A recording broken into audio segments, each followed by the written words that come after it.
Hi there, everyone. My name is Christian Eschbach, and welcome to another one of my album reviews. Today, I am going to be taking a look at a brand new album, but it is from a band that I have covered before. If you're one of my regular viewers, you'll know that I typically try to avoid doubling up on artists, as there are so many out there to cover. I like to try and get one of everybody if I can. However, there are some exceptions. Alice Cooper and Frank Zappa, for example, have such vast catalogs that I can cover an album from them on a regular basis and barely put a dent in it. But today I am looking at the brand new release from the Pretty Reckless, Death by Rock and Roll. Okay, so let me start with Taylor, your album cover artwork. I'm a guy. I'm a straight guy. But really, honestly, I'm gonna be honest, okay, like sexy as hell, but nah, man, not even your coolest characteristics. Your parkour is so much cooler than this. I want some, next album cover. Let's see you doing some parkour or something like that. Something really cool. Before I go any further, hold on. Let me pull out the book here, okay? Because you pull out the book to pull out the information off of it, and then you just got to go that one step further. And I can't show the insert. Let me see if I can do this. I'm not trying to be crude. I'm trying to cover up. Okay, so that's the inside cover, and she's a beautiful girl, beautiful woman, and just I'm all drug, sex, rock and roll, but somehow I feel that doing that just it takes away from the fine music. Your music, people get the wrong idea. You got great music. So, anyways, I'm sorry. Tirade. Oh, okay. Death by Rock and Roll. Brand new album from the Pretty Reckless came out in February. It took me a couple weeks to get my hands on it. Everything seems to be a little slow in my city. But I heard quite a few of the tracks off here online because Taylor Momsen and band. I shouldn't just keep referring to Taylor Momsen.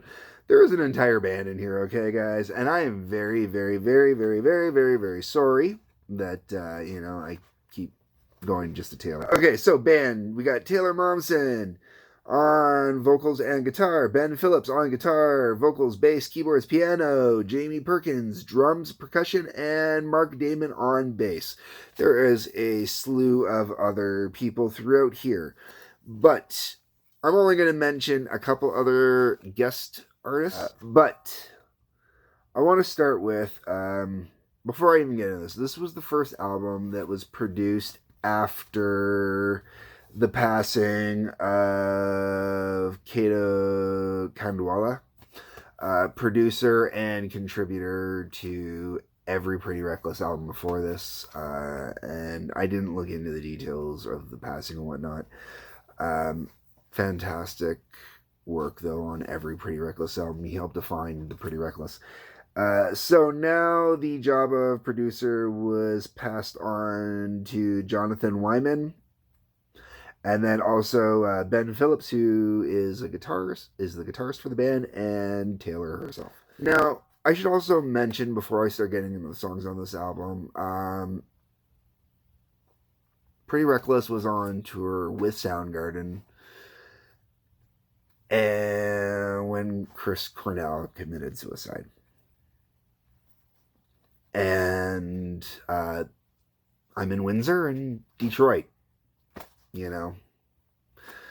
Detroit has so many connections to rock and roll. So I was not at the last show. I was not there. I have not seen the Pretty Reckless live. I've got a friend that has. I've got a couple friends that have. I hear mixed reviews on the live. So, I'm neither here nor there.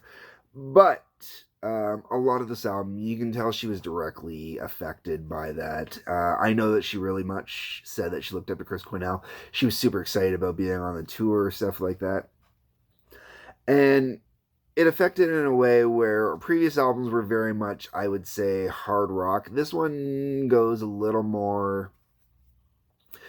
Online, I've seen a lot of people say grunge. I don't want to say grunge. Grunge is the wrong vibe. She does get a little more experimental with it. She gets a little more playful. But let's get into the album, okay? Enough of the jibber jabber. So, the album kicks off with. Oh, wait, hold on. Sorry. I'm going to jibber jabber for one more second. Special nod shout out to Amin. Amin pointed out that in my last video I said the wrong show that Taylor had been on previously. I don't even remember what show I said she was on. It was probably Pretty Little Liars. She was on Gossip Girl, and my apologies for screwing that up. So Amin, thank you very much for pointing that out to me. Now let's get into the album. Death by Rock and Roll. Okay, that the album's title track opens it up. The lyrics are a little hit and miss for me. I kind of think it's a little fun. I'd like to know where the inspiration for some of the lyrics came from. I mean, there's a couple lines in there you can clearly tell they're talking about, someone who's OD'd or, someone's had an accident or this, that, and the other thing. It's a fun song.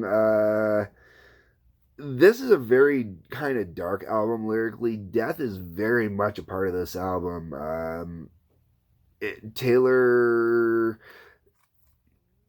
I believe, based on the song on here, one of the songs which I'll get to on here, I'm assuming Taylor's around 25 when she recorded this.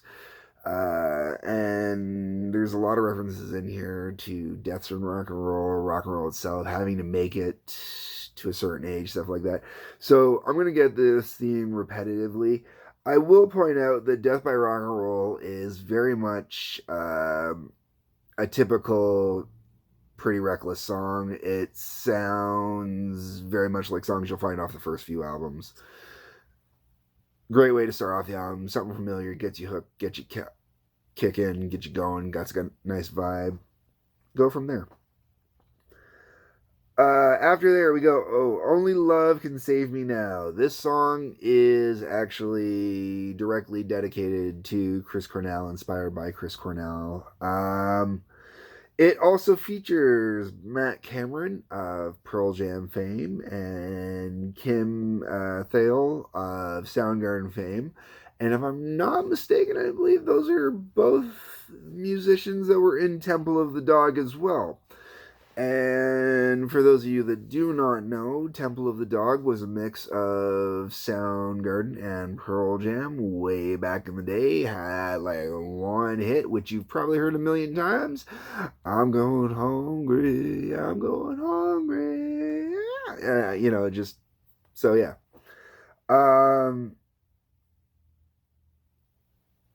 Only Love Can Save Me Now. It's a good tune. I enjoy it. It's one of those songs you'll hear me often say that, when I hear the title, it doesn't quite click the same way or it doesn't quite stand out for me. This is one of those songs that are like that. A lot of the songs like that, and I've really listened to this album. Like, I've been doing a lot of yard work lately, so all the new albums I've recently picked up because I've got another new artist coming, or another new album from an older artist coming soon. I've been listening to them, getting into them, and really getting to know them. And it's just one of those ones that doesn't quite click for some reason. But it is a very good tune when you're listening to it on the album. Next song after that, And So It Went, featuring Tom Morello. This is Tom Morello of Rage Against the Machine fame, folks. Ooh, you know what I'm saying? So you're probably expecting that you're going to hear guitars on here that are going to sound like either Audio Slave or Rage Against the Machine or something like that. No, not really. I honestly, if it didn't say that he was the guitarist on here, I would not have known that it was him. So continuing on. And So It Went is one of those tunes where I really do dig this tune. I'm trying to find the right way to put it. It's got this really great heavy vibe to it. And the guitar work that's on here that I'm assuming is Tom Morello playing, really cool. The tones and the nuances that it adds to the song, it really kind of adds this whole flavor to it. it gets really heavy. I would say that this song, you know, a lot of people want to kind of point out a little bit of the grungy side. This one, maybe a little bit. I don't want to say it's really grungy though. It's a little too.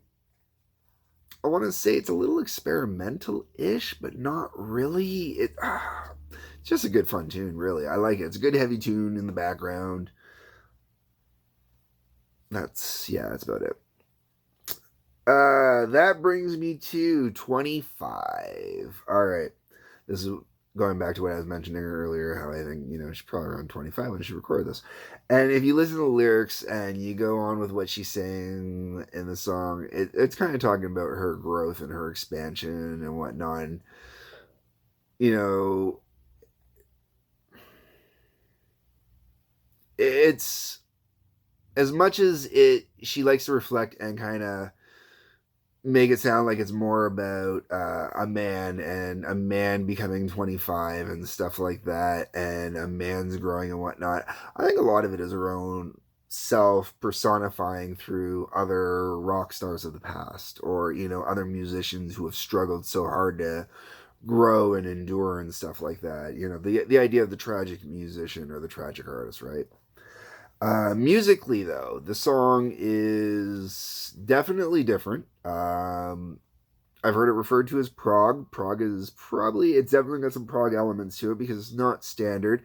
It's got a lot of fluctuations, a lot of changes in there and whatnot. So there is definitely a prog element to that way.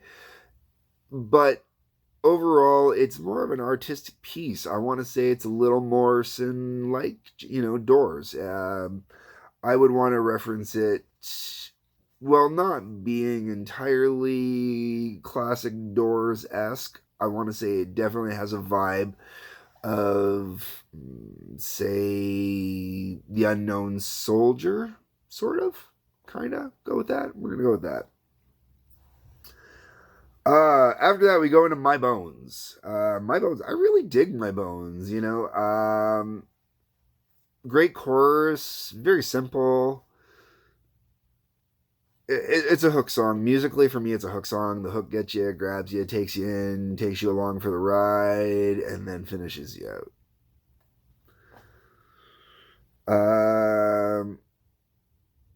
Okay, after that, we take it down a little bit. From this point forward, most of the beginning of it, most of the album is pretty paced, pretty steady going. A lot of heaviness to it. After we hit My Bones and we get to Got So High, starts fluctuating a little bit. Got So High, wonderful tune. It really is. It's light, it's floaty, it's fluffy. I choose to look at it as, you know, it's sitting back,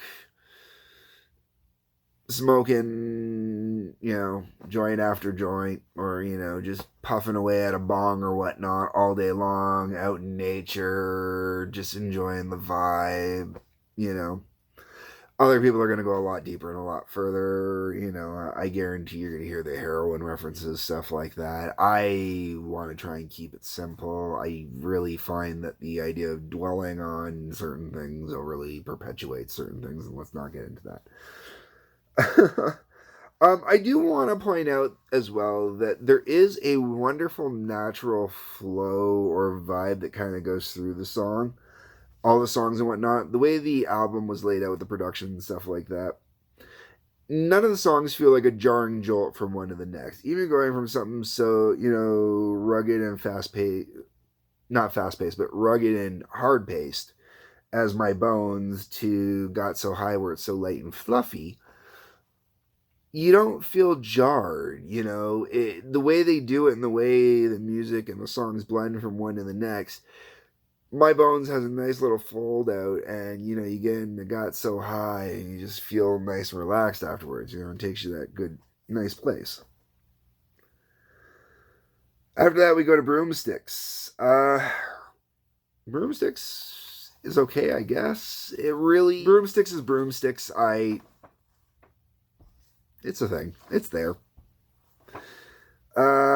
which goes to Witches Burn. I like Witches Burn. There is something about Witches Burn that it's a good tune. I would say it's probably so far one of my favorite songs off here. It's one of the more singable ones, at least I find. You know, I I want to say it's kind of say Taylor Momsen's take on being the mother in Am I Evil? Think about that one. When it comes to Standing at the Wall, I really dig this one. This one's a little interesting. This one's different. This one really reminds me of a song from Judas Priest after Rob Halford came back. Like, if you are into that good, solid, proggish kind of elements of metal and storytelling, power metal meets prog metal meets just good, solid music. Standing on the Wall is a great tune. Really good tune. And then we get into the last three songs on the album. I'm going to kind of blow through these really fast. Standing at the Wall is kind of where the album ends for me. Because from there we go into Turning Gold, which is okay. It's going to definitely appeal to some people. It really has a little appeal to me. Rock and Roll Heaven is once again very much Taylor reflecting on death. The classic rule of 27 is basically what this whole song is about, and how she's basically saying she's got to make it to 27 because that's where they all go. That's, if you want to get into rock and roll heaven, you got to make it to 27. Janis Joplin, Kurt Cobain, Jimi Hendrix, Jim Morrison. The list goes on and on and on. 27 and out.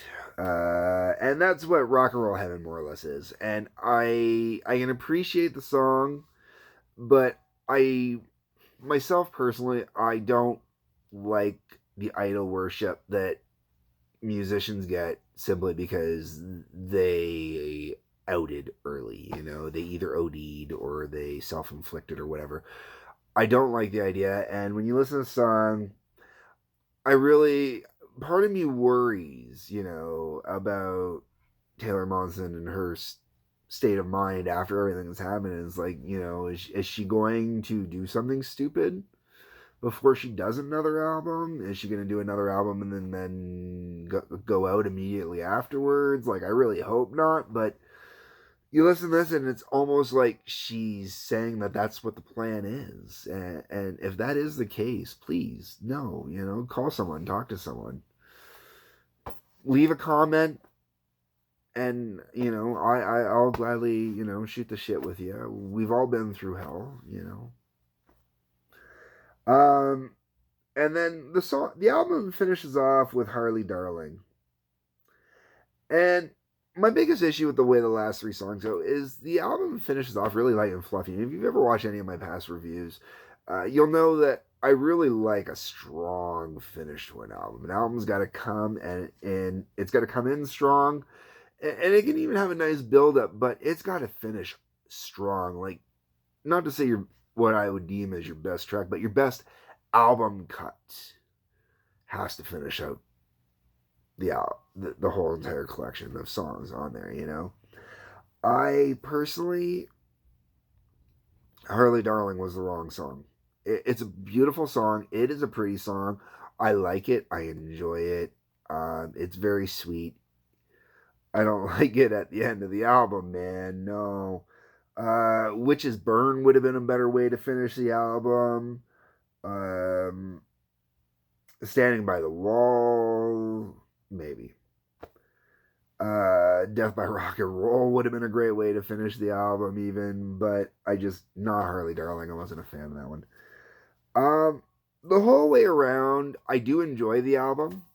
I will definitely, listen to it. I like it better than I did I like it better than I did the last album, but I can't necessarily say that it's their best album. I definitely wouldn't say it's their best album. I definitely prefer previous efforts over this one. I do like the growth on this album. There's definitely a lot of growth on this album, experimenting on this album, musical experimenting on this album, I should say. There is definitely a diversity to the collection of songs that are on this album, and it really does make for a nice, full, and enjoyable album. I think the song mix should have been done a little bit. Song order should have been mixed a little bit differently. Outside of that, yeah, that's pretty much my views on the album here, and I would like to say that I would love this beautiful woman to stop sexually exploiting herself. Just a little bit, you know. If I were younger, I'd probably have a completely different outlook because I remember how I used to drool over other female musicians back in the day when I was a kid. So, the Runaways were fucking awesome. And those were before my time, but and Heart, whew, yeah. But anyways, um, yeah, I don't know where else to go with that. Sorry, guys. Anyways, great album. Is it worth checking out? Definitely worth checking out. Is it worth going out and buying it if you are a Pretty Reckless fan? Of course it is.